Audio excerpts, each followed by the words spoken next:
Now, the opposition is demanding Kerala Minister KT Jaleel's resignation as he is being grilled currently in the Kerala gold scam case. In fact, the Congress leaders were detained after they staged a violent protest outside the NIA office in Kochi today, demanding Jaleel's resignation. Congress activists vandalized police vehicles and created quite a ruckus there. Even BJP workers also carried out a protest in Thiruvananthapuram and water cannons were fired at these protesters.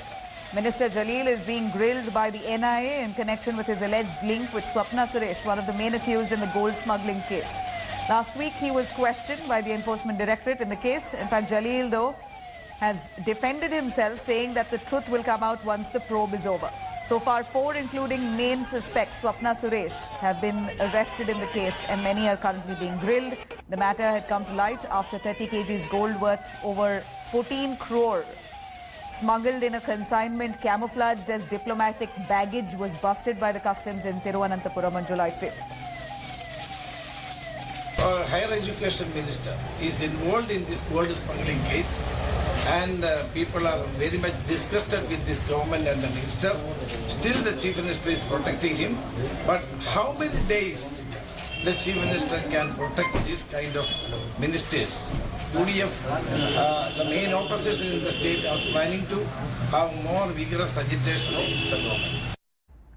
Let's cut across to Gopi Krishnanonithan joining us live from Thiruvananthapuram. Gopi, we're looking at KT Jaleel being questioned and interrogated by the NIA. The case now taking several turns with several of the ruling party leaders being pulled in. What's the development here? KT Jaleel's role, if you can establish. Well, Nabila, it's been at least some 5 hours since the interrogation has begun, is what we are assuming. KT Jaleel reached the NIA office here in Kochi at around 6 in the morning to avoid any kind of attention from the media or the general public, but that did not really succeed. The media managed to trace him. They managed to identify it was Jaleel who was coming to the NIA office.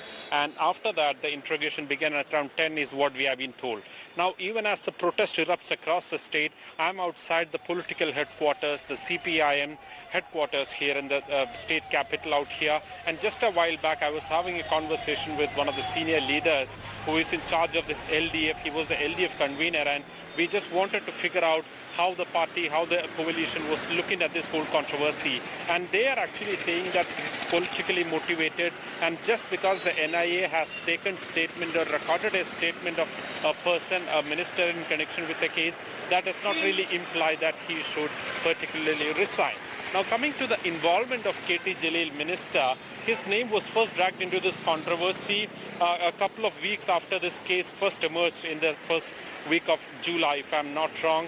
And the allegation was that the Jaleel was very close to Swapna Suresh, who was a former employee in the UAE consulate.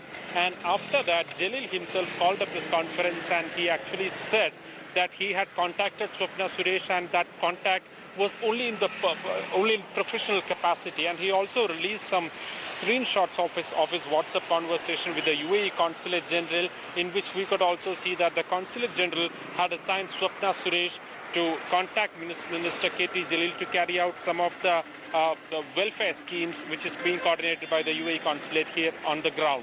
So this is the first backdrop of the case, but after that, there have been a lot of allegations and complaints from various political parties, from the opposition, that his role must be probed on what is the actual involvement of the minister. And that is when the Enforcement Directorate, they first grilled Minister KT Jaleel. That did not really come out as a huge development, because most of the people did not really know about that questioning.